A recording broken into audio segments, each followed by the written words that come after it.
ప్రకాశం జిల్లా కంభం పట్టణంలో స్పందన స్ఫూర్తి ఫైనాన్స్ లిమిటెడ్ సంస్థ నిర్వాహకుల కారణంగా వినియోగదారులు ఆవేదనకు గురయ్యారు. కుటుంబ అవసరాల కోసం లోన్ తీసుకుని సకాలంలో చెల్లించిన నాగమణి, ఈశారమ్మ, ముబీనాకు కూడా కోర్టు నోటీసులు పంపినట్లు బాధితులు అన్నారు. లోన్ రికవరీ సమయంలో నియమిత లీడర్కు సక్రమంగా ఈఎంఐలు చెల్లించినప్పటికీ ఫైనాన్స్ ఉద్యోగులు పాత లోన్లు ఇంకా బకాయిగా ఉంటున్నాయని ఆరోపించారు. కొత్త లోన్ ఇవ్వలేమని చెప్పడంతో బాధితులు ఆవేదన వ్యక్తం చేస్తున్నారు. వారి సివిల్ స్కోర్ కూడా దెబ్బతినడంతో సంస్థ యాజమాన్యం బాధితులకు న్యాయం చేయాలని డిమాండ్ చేస్తున్నారు. మరి వాళ్ళు పెండింగ్ పెట్టకోకుండా కట్టినారా లేదా? వాళ్ళు పెండింగ్ పెట్టకోకుండా కట్టినారా లేదమ్మా?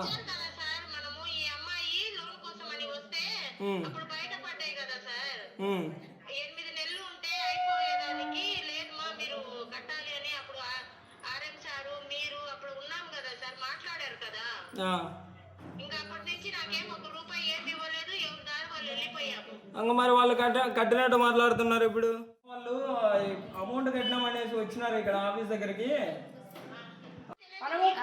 మనం ఆ రోజు వచ్చి నేను ఫిబ్రవరి నెలలో వచ్చిన చిన్న లోన్ కోసం అమ్మని తీసుకొని వస్తే ఆ రోజు బయటపడ్డారు. అప్పుడు కానీ మీకు చెప్పింది నేను. మేమైతే 16 నెలలు మీకు కట్టామా లేదక్క?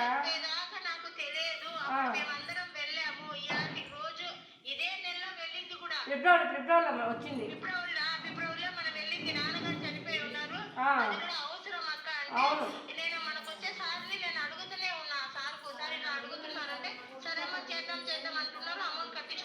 పాత మనము మాట్లాడేటప్పుడు పాత మేనేజర్ ఏమన్నా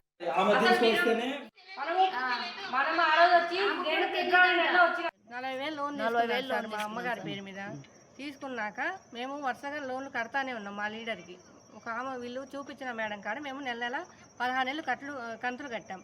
మేము పోయిన ఫిబ్రవరి నెలలో వచ్చి సార్ మాకు చిన్న లోన్ పెట్టండి, మాకు ఇంట్లో ఆర్థిక పరిస్థితుల వల్ల అని చెప్తే ఇతను సిస్టంలో చూసి ఇక్కడ ఉన్న సార్ మీది పాత లోను సరిగ్గా కట్టలేనందున మీది రెన్యువల్ చేశాము, అందుకు మీ పేరు మీద కొత్త లోన్ పెట్టామని మా పేరు మీద 39,000 లోను మా అనుమతి లేకుండా పెట్టారు. అది ఇప్పుడు మేము వచ్చి అడుగుతుంటే ఆఫీసులో మీరు సరిగ్గా కట్టకపోవడం వల్ల మీకు లోను వేరే లోన్ ఇచ్చాము అని అన్నారు. మేము ఆ రోజు వచ్చి కూడా మేనేజర్ సార్తో మాట్లాడాము. సార్ ఇది సార్ పరిస్థితి, మేము కట్టినా కూడా అంటే అది మేనేజర్ సార్ ఏమన్నారు, మీరు పాత లోన్ ప్రకారం కట్టుకోండమ్మా క్లోజ్ అవుతుంది అని అంటే మేము వద్దు సార్, మాకు పాత లోన్ ప్రకారం కొత్త లోన్ మేము కట్టము, మాకు పాత లోనే కావాలని అన్నాము. అంటే మేము అప్పుడు మాకు పాత లోన్ క్లియర్ చేస్తేనే మేము మిగిలిన డబ్బులు కడతామని చెప్పేసి వెళ్ళాము సార్ పోయిన ఫిబ్రవరి నెలలో. ఇప్పుడు మాకు నోటీసులు వచ్చాయి, రేపు వచ్చి ఓ మనిషికి 30,000 కట్టమని లోక్ అదాలత్లో అని మాకు నోటీసులు ఇచ్చారు. ఇప్పుడు మా పరిస్థితి ఏంటి సార్? మేము తీసుకున్న డబ్బులు మేము కట్టాలా? ఇప్పుడు మాకు సిబిల్ స్కోర్ తగ్గిపోయింది, ఎక్కడ లోన్ రావట్లేదు. ఇప్పుడు మా పరిస్థితి ఏంటి? ఇక్కడ వస్తే సరిగ్గా సమాధానాలు చెప్పట్లేదు, మాకు మేనేజర్లు తెలియదు, పాత వాళ్ళు లేరు అని ఈ మాటలు చెప్తున్నారు సార్.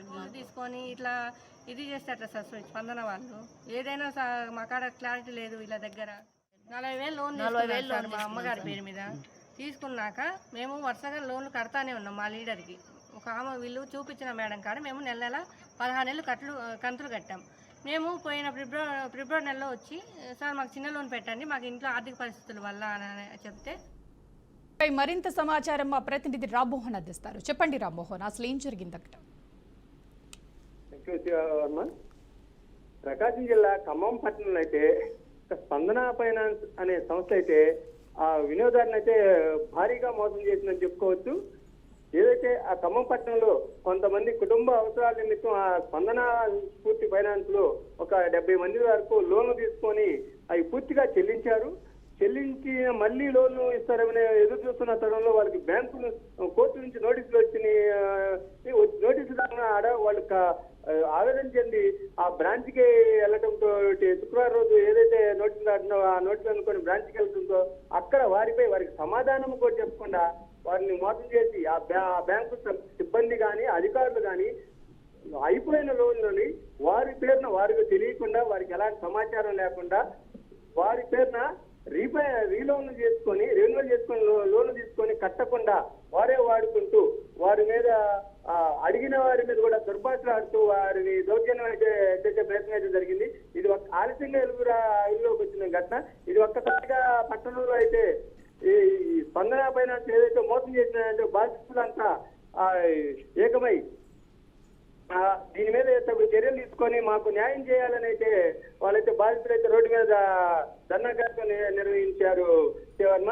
అదేవిధంగా ఎవరైతే ఆ స్పందన ఫైనాన్స్ అధికారులు కానీ ఆ బ్యాంకులో పనిచేసే సిబ్బంది కానీ వారు ఈ ఏదైతే లోన్ తీసుకున్న ఖాతాదారులకి ఎలాంటి సమాచారం లేకుండా వారి లోన్లని రెన్యువల్ చేసి వారి పేరులో వీళ్ళే చేసినట్టుగా సంతకాలు ఎవరి సంతకాలు కానీ ఏమీ లేకుండా వాళ్ళే సృష్టించుకొని దొంగ సంతకాలు ఫోర్జరీ సంతకాలు సృష్టించుకొని లోన్లు తీసుకొని వాడుకొని కట్టకుండా వీరికే మళ్ళీ ఎవరైతే బాధితులు ఉన్నారో వారికే కోర్టు నోటీసులు పంపడం అనేది చాలా ఇదే వాళ్ళు అయితే అక్కడ బాధితులు అయితే ఆవేదన చెందుతున్నారు. దీని మీద పోలీస్ అధికారులు కానీ సమగ్ర కేసు నమోదు చేసి దర్యాప్తు చేసి వారి మీద కఠిన చర్యలు తీసుకొని మాకు ఈ లోన్ నుంచి విముక్తి కలిగించాలని అయితే వారు కోరుకుంటున్నారు. Thank you Rammohan, thanks for the update.